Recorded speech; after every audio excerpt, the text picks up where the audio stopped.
12वीं के बाद आपको सरकारी नौकरी चाहिए तो ये गोल्डन मौका आपके पास अब आ चुका है। बिकॉज CSIR यानी कि सबसे बड़ी रिसर्च इंडस्ट्री ने पोस्ट निकाल दी गई है JSA की, जूनियर सेक्रेटरी असिस्टेंट। तो यहाँ पर आपको कोई नेट नहीं चाहिए, कोई हाईफाई डिग्री नहीं चाहिए, आपका सिर्फ 12th पास होना ही काफ़ी रहेगा। तो चलिए देखते हैं। हेलो एवरीवन, मेरा नाम पायल है और आप मेरे साथ इस वीडियो को अंत तक देखिएगा। मैं पूरा इन्फॉर्मेशन आपको देने वाली हूँ इस एक वीडियो के अंदर, और इसमें आपको बताने वाली हूँ कि कहाँ पर निकाली गई है, वैकेंसी कितनी होने वाली है, कितने पेपर्स आपको क्वालिफाई करने हैं, पेपर्स के अंदर क्या क्या पूछा जाने वाला है सभी। तो चलिए बात कर लेते हैं। सबसे पहले तो CSIR के ही CIMAP यानी कि central institute of medicinal and aromatic plants के अंदर ये JSA की पोस्ट निकाल दी गई है। अब बात कर लेते हैं ये पोस्ट कितनी निकाली गई है, क्या क्वालिफिकेशन चाहिए, एज लिमिट क्या होनी चाहिए, सब बात कर लेते हैं। तो पोस्ट हम देख पा रहे हैं JSA की general department, store and purchase department और साथ ही साथ फाइनेंस एंड अकाउंट डिपार्टमेंट के अंदर पोस्ट निकाल दी गई है। और साथ ही साथ यहाँ पे 4 पोस्ट है, 3 पोस्ट यहाँ पर है और 1 पोस्ट आपको यहाँ पर देखने को मिलेगी। तो मैं देख सकती हूँ कि मिनिमम एजुकेशनल क्वालिफिकेशन यहाँ पर आप देख सकते हैं 10+2 यानी कि 12th का पास होना इंपॉर्टेंट है, और आपका थोड़ा सा स्पीड होना चाहिए, टाइपिंग की स्पीड और कंप्यूटर नॉलेज यहाँ पर इनफ रहने वाला है। टाइपिंग स्पीड @35 वर्ड्स पर मिनट होना चाहिए इंग्लिश के अंदर, और वही चीज आपके पास हिंदी में @30 वर्ड्स पर मिनट होना चाहिए इन हिंदी। अगर यही मैं बात कर लेती हूँ, यहाँ पे अपर एज लिमिट 80 होने वाली है और एज रिलैक्सेशन एज पर गवर्नमेंट नॉर्म्स लगाई जाएंगे, और यहाँ पे पे लेवल 2 मिलने वाला है according to 7 CPC। According to 7 CPC यहाँ पे लेवल 2 का पे आपको सिंपली मिलने वाला है। चलिए एज रिलैक्सेशन की बात कर लेते हैं।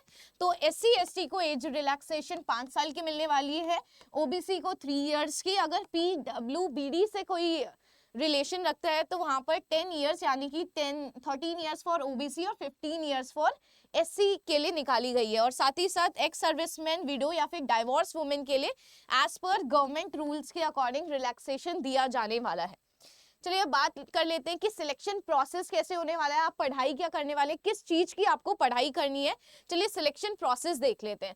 तो इसका रिटन एग्जाम होने वाला है, ये OMR बेस्ड भी हो सकता है या फिर ये कंप्यूटर बेस्ड CBT मोड में भी हो सकता है। यहाँ पे क्वेश्चन बाइलिंगुअल में आपको देखने को मिलने वाले हैं, इंग्लिश में भी देखने को मिलने वाले हैं, और साथ ही साथ आपके पास हिंदी के अंदर क्वेश्चन पेपर देखने को मिलने वाला है। आपका जो भी स्टैंडर्ड होने वाला है एग्जामिनेशन का वो 10+2 यानी कि 12th लेवल होने वाला है। टोटल नंबर ऑफ क्वेश्चन 200 पूछे जाने वाले हैं और 2 घंटा 30 मिनट आपको पूरा दिया जाएगा, जिसमें से आपके 2 पेपर्स होंगे। सबसे पहले पेपर 1 है और दूसरा आपके पास पेपर 2 है। जो पेपर 1 है वो क्वालिफाइंग इन नेचर है, तो पेपर 1 जो बच्चे क्वालिफाई कर लेंगे उनको शॉर्टलिस्ट किया जाएगा पेपर 2 के लिए। चलिए जान लेते हैं अब सिलेबस क्या होने वाला है। तो सिलेबस अगर आप देखेंगे, सबसे पहले पेपर 1 होगा जो कि क्वालिफाइंग इन नेचर है और इसका समय 90 मिनट यानी कि 1.5 घंटा आपको दिया जाने वाला है। तो यहाँ पर मेंटल एबिलिटी टेस्ट होगा और यहाँ पे 100 क्वेश्चंस पूछे जाएंगे, जस्ट लाइक SSC। जैसे कि SSC के अंदर पूछा जाता है, क्वांट पूछा जाता है, रीजनिंग पूछी जाती है, इंग्लिश पूछा जाता है, वैसे ही जनरल अवेयरनेस, जनरल साइंस पूछी जाती है, वैसे ही है यहाँ पे भी general intelligence, quantitative aptitude, reasoning, problem solving and situational judgments. आपको इन पार्ट से क्वेश्चंस देखने को मिलेंगे, टोटल 100 क्वेश्चन, और यहाँ पे 200 मार्क्स का होने वाला है, हर एक क्वेश्चन 2 नंबर का होने वाला है। एंड मोस्ट इंपॉर्टेंट गाइज, यहाँ पे कोई भी नेगेटिव मार्किंग नहीं है, यहाँ पर कोई भी नेगेटिव मार्किंग आपको इस पेपर के अंदर देखने को नहीं मिलने वाले। और जैसे ही जो बच्चे पेपर 1 के अंदर उन्होंने क्वालिफाई कर लिया होगा उनको शॉर्टलिस्ट किया जाएगा फॉर पेपर 2, और पेपर 2 के अंदर 2 चीजें पूछे जाने वाली है, जनरल अवेयरनेस एंड इंग्लिश। सिर्फ 2 ही चीजें पूछे जाने वाली है, जनरल अवेयरनेस एंड इंग्लिश। इसके अंदर 50-50 आपको क्वेश्चन देखने को मिलेंगे, और हर एक क्वेश्चन कितने मार्क्स का होने वाला है, आपके पास 3 मार्क्स का होने वाला है, यानी कि 150 यहाँ से, 150 यहाँ से, टोटल 300। बट गाइज यहाँ पर आपको नेगेटिव मार्किंग देखने को मिलने वाली है, यहाँ पर आपके पास नेगेटिव मार्किंग है। यहाँ पे कोई नेगेटिव मार्किंग नहीं थी, बट पेपर 2 के अंदर आपको नेगेटिव मार्किंग देखने को मिलेगी। और यहाँ पर जो आपको समय अलॉट किया जाएगा वो 1 घंटा अलॉट किया जाएगा।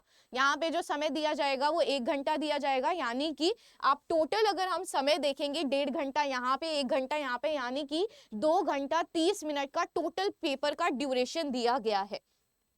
अब हम बात कर लेते हैं कि इसकी एप्लीकेशन फीस कितनी होने वाली है।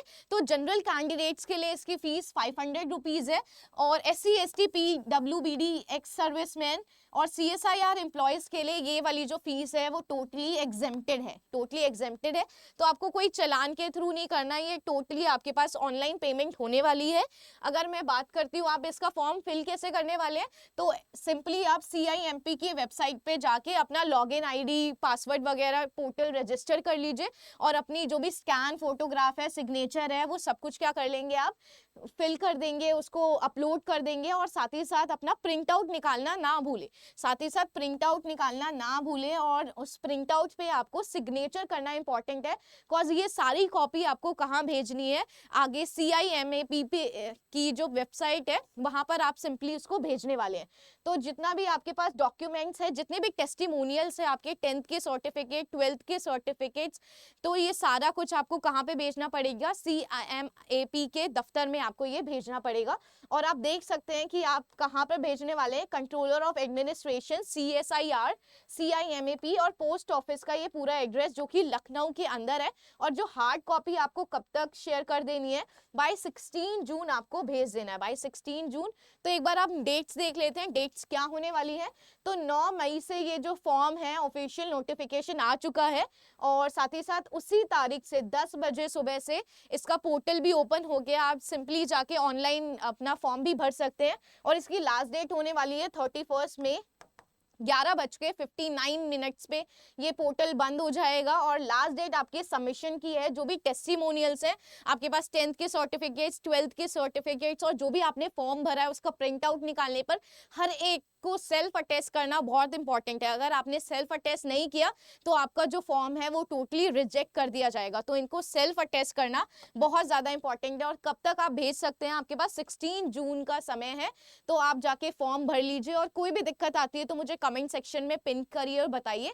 और ये बहुत अच्छा मौका है 12th पास वाले स्टूडेंट्स का, जिनका फाइनेंशियली इश्यूज हैं, वो आगे पढ़ाई नहीं कर पा रहे हैं, तो उनके लिए ये बेस्ट होने वाला है।